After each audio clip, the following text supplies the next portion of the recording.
So here we are in week 8 of the NFL season. And here we are, the Scoreboard Addicts with the picks for week 8. TJ, why don't you start us off? Bum, bum, bum, bum, bum, bum, bum, bum. All right. Ba-ba-ba-ba-ba. A quick update. We got Rook in the lead with 16 wins, 13 losses, and 1 push. How the turntables.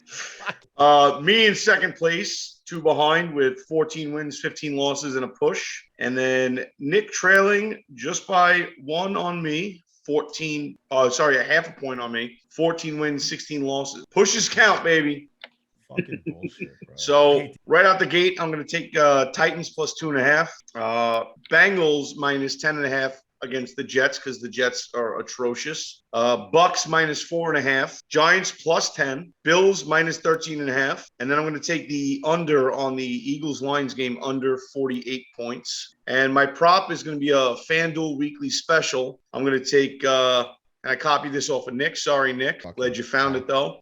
Jets' lowest score on Sunday out of all the Sunday games, plus 500. And all the Sunday team. All the Sunday teams playing. So you're hoping they get like either 0 or 3 points. Yeah, but They probably will. It's questionable because, the Texans have a propensity to throw up a 0 or a 3 or a 5. And they're playing the Rams, too, so you have a decent Rams defense against a... The numbers are nice for that prop because they're plus 1,000 to be the lowest team. Ooh. So, yeah, the Texans' history makes me question it a little bit, but I think the Jets' backup quarterback, they might throw up a big fat donut. Yeah, I think that's the key in that one is that Yeah. the Jets have a backup quarterback against a pretty good Bengals defense. And I think with the Texans, like they're playing the Rams, it's a good defense, but it was The Texans can also score points. They can, and Davis Mills has been pretty decent. He's been playing a couple games lately since coming in for Tyrod Taylor, so I get that. So I guess I'll do my picks now. I think I kind of copy some from TJ. So number 1, off the bat, the Titans plus 2.5. Road dogs going into Indianapolis. They've had some pretty good wins coming into this week, so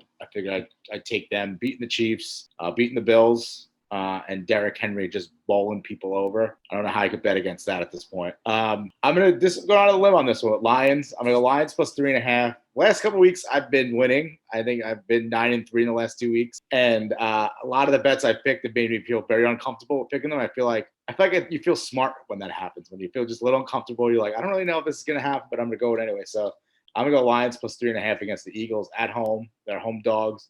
I like the home dogs this week. So right following that one, I'm going to take the Saints plus 4.5 in the Dome against Tom Brady and the Buccaneers. A Jameis Winston revenge game here. I think, I'm going to rely on Thunderdome, bitch.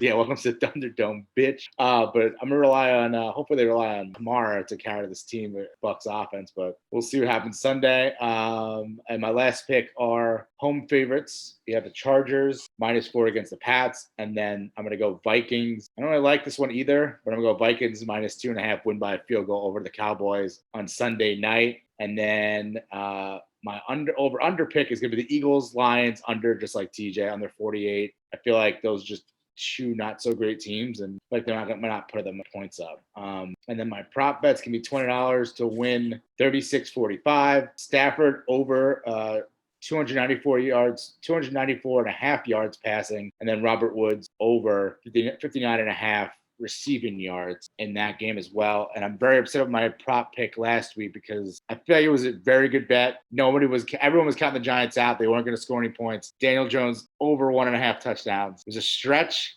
and it almost happened. It was literally, I think it was like a cleat of Kyle Rudolph that was just out of bounds, nullifying the touchdown. Otherwise, Daniel Jones probably would have had the 2 touchdowns. And the Giants won last week, which is big. So, not big in the sense of standings wise, but just big that the Giants actually won a football game. Kind of the way the Giants have been the last few years. Nick? I feel like I'm going to take the exact opposite on that one. I think it's bad that they won. It is bad they won because they cost themselves a draft pick. But well, not only that, but now people have faith in Danny Dimes, and he is not the future of the Giants, and they're going to use that to justify him as being the guy. But I digress. We're not here to talk about that. We can talk about that later. His nickname is no longer Danny Dimes. It's ODJ after that one-handed grab. Oh yeah, that's what you want from your quarterback, a one-handed grab, not throwing touchdowns. You want him catching the football. Everybody knows that. Anyway, So I'm taking Buffalo over Miami, minus 13.5. The Eagles over the Lions, minus 3.5. Rams over Texans, minus 14.5. Bengals over Jets, minus 10.5. Tampa over the Saints, minus 4.5. Giants versus Chiefs. That's going to be my over-under. Taking under 52.5. And as TJ already said, Jets lowest scoring team. Mike White, this is his first NFL start. And the Bengals know it, so we'll see how that goes. Also Corey Davis is he's on the questionable list. So if you weren't tracking, that's pretty much the only receiver on the Jets that's catching anything these days. So yeah, unless the Jets plan on running it 200 times in the game and hoping to pick up 4 yards per carry, they're probably not going to score more. And I really hope if they do score, Amendola is really stretching out that leg. But those are my picks for this week. The Jets are dead to me. I actually tweeted at them. If they could forfeit now, they could save themselves some injury.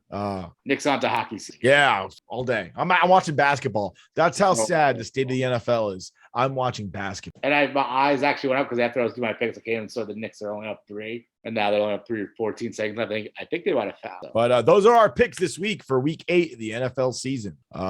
Hopefully I win and they lose, and I can be back on topic. Thanks for coming to us, and hopefully you guys win. Best of luck to you. Stay rock.